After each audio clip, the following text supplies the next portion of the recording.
Physiology. A basic understanding of cardiac physiology is also essential to interpreting the physical findings during a cardiac exam. Each pump or beat of the heart consists of two parts, diastole and systole. During diastole, the ventricles are filling and the atria contracts. Then, during systole, the ventricles contract while the atria are relaxed and filling.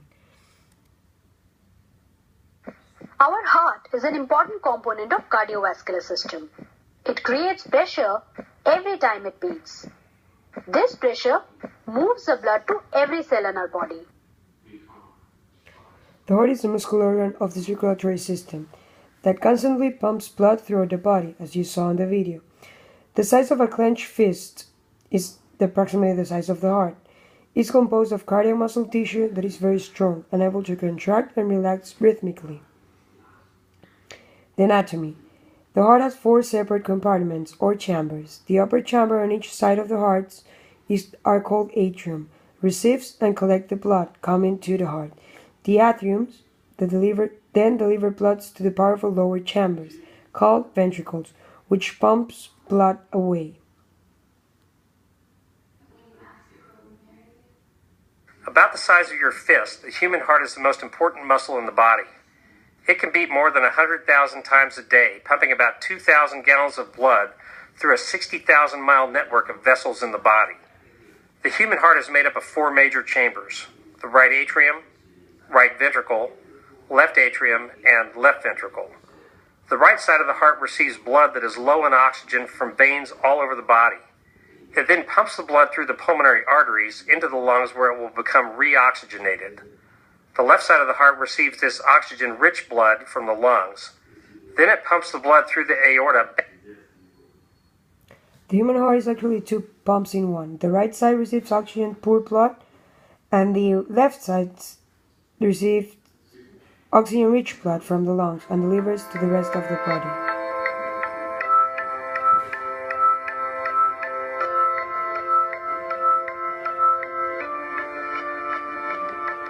The blue one is poor oxygen blood, and the red one is rich oxygen blood.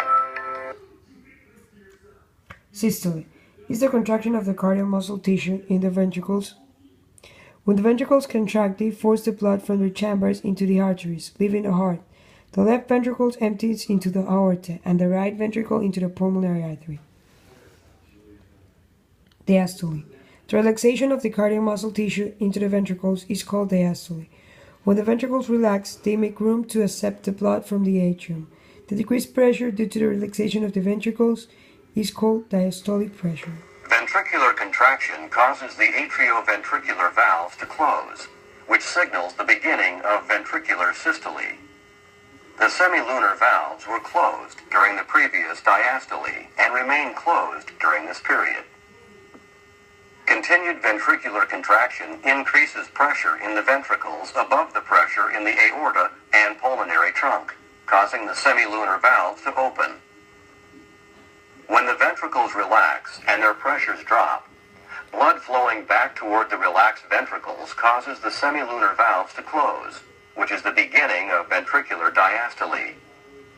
Note that the atrioventricular valves remain closed. When the pressure in the ventricles becomes lower than the pressure in the atrioventricular valves open and blood flows into the relaxed ventricles.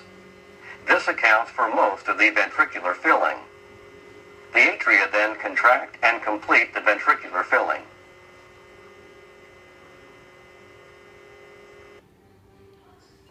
The electrical conduction.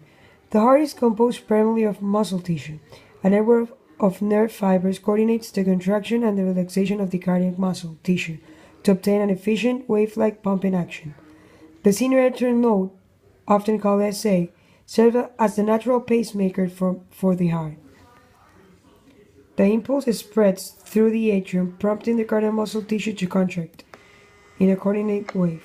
Action potentials originate in the sinoatrial node and travel across the wall of the atrium from the sinoatrial node to the atrioventricular node. Action potentials pass slowly through the atrioventricular node to give the atria time to contract.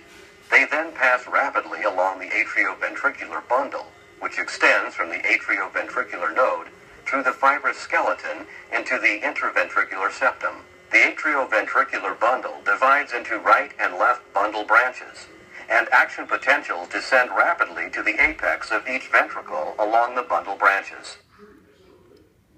The impulse that originates from the synaxial nodes strikes the atrioventricular node, which is situated in the lower portion of the right atrium. Then it goes to the ventricles and initiates the same wave contraction. Thanks.